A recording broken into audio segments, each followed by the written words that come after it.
Now look, I know you've been seeing the headlines, foreclosures are up again, according to the Business Insider. Residential foreclosures in 25 have jumped about 17% compared to last year's numbers. That's not clickbait, that's a wake-up call. And before you go thinking, well, that won't happen to me, let's talk.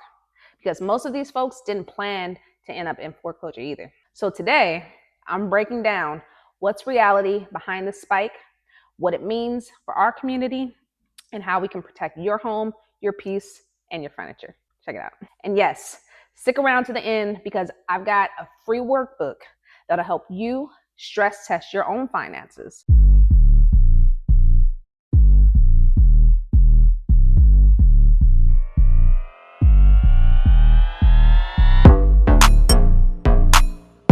Vernae, and welcome back to the Legacy Lounge, where confidence, coins, and community come together. Let's get it. All right, so here's the deal. In the third quarter of 25, there are about 101,000 new foreclosures filings nationwide. That is what's up 17% from last year. And that's according, again, to the Business Insider. So we're not talking rumors. This is real. Let's break down what's happening. First off, inflation is still out here acting up, right? Groceries, gas, childcare, it all costs more, which means people's disposable income is shrinking. They've got mortgages. Then we've got mortgages. Rates still hovering over the mid 6% range. Let me tell you. And that's according to Reuters, Freddie Mac, and AP News. That's not sky high, but it's definitely not what folks were talking about or dreaming about back in the 3% days. To add to that, the cooling job market, we're still experiencing layoffs, fewer raises within the job market. This is the reason people are stretched out to buy homes when rates first spiked. Now they're wheezing. And last but not least, let's call it what it is, over leverage. Folks bought homes that looked good on paper, but not in practice. They didn't leave enough cushion, no savings, and no plan B. So when life hit them with the curveball, boom, that mortgage payment turned from a blessing to a burden. All right, let's make it real. Imagine this. Sarah and John bought their home when rates were about 5.8%. Felt like a win, right? But then John's hours were cut from his job. And so Mary had to make up the difference in their household income. They had no emergency fund, no side hustle, and 2 kids in sports. Before they knew it, that home they had worked so hard for felt like a trap. And that's my point. The mortgage isn't the villain.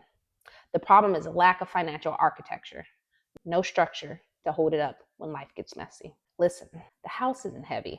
It's the unpreparedness that's heavy, but we can fix that with a plan. So let's talk about what you can control, and that's your mortgage structure. Look, rates matter, but the setup matters even more. So here's how to protect your peace and your paycheck.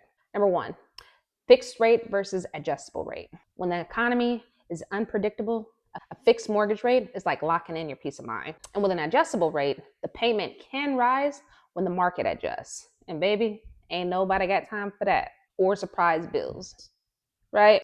Right. Number 2, there's 15-year versus 30-year.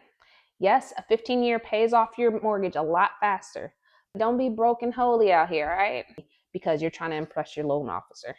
We get it. We understand.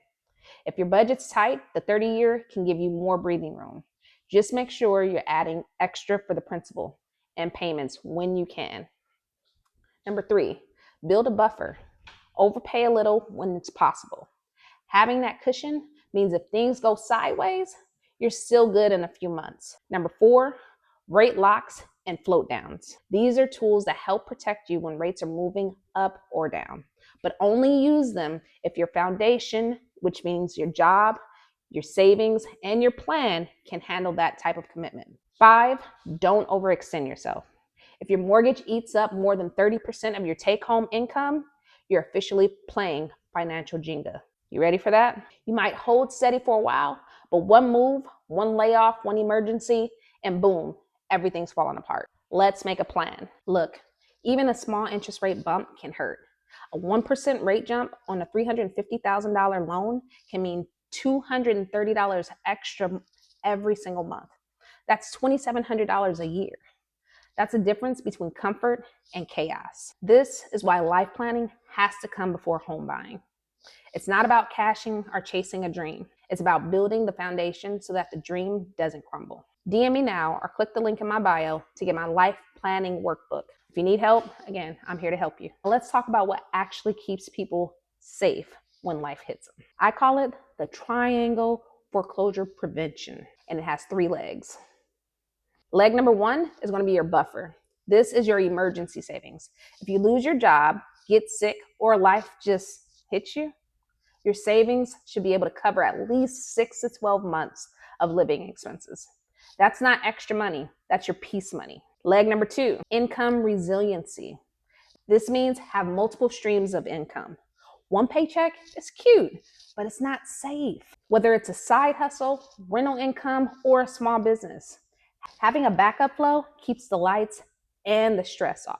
And finally, leg number 3, debt and expense control. Know your break-even point. When you understand what you truly need to survive each month, you stop spending money like you've got unlimited swipes. So let's do a quick check. Let's do a quick check together. Pause this video for 30 seconds. Write down your worst case income you could have.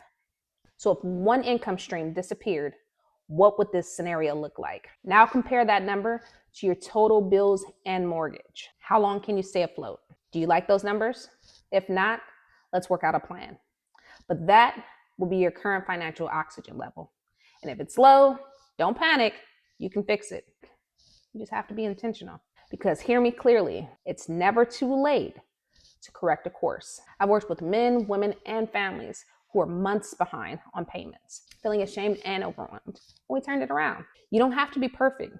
You just have to be proactive. All right, so let's wrap this up. This rise in foreclosures, it's not random. It's a sign that too many people are winging it when it comes to money, but not you, not after today. You're about to plan, protect, and prosper. Here's what I want you to do. Step 1, download my free mortgage risk workbook. It'll help you stress test your cash flow, calculate your safety margin, and you'll build your own table to help you prevent foreclosure. Step 2, if you're ready to go deeper, grab my life planning workbook. We'll walk step by step through building your emergency fund, improving cash flow, managing credit. You'll be choosing your mortgage structure that fits your actual goals. This is the same systems that my clients use to go from surviving paycheck to building real legacy. Don't be shy. Drop a comment and tell me what's one money habit you're ready to improve before the end of this year. Because hey, the goal isn't just to keep the house, it's to keep the peace in the house. I'm Vernae, and this is the Legacy Lounge, where we build wealth, heal our money stories, and create homes that feel safe, not scary. Grab your workbook, join our crew, and I'll see you in the next video. Until then, remember, we're not just surviving, we're building something that lasts. Legacy Lounge.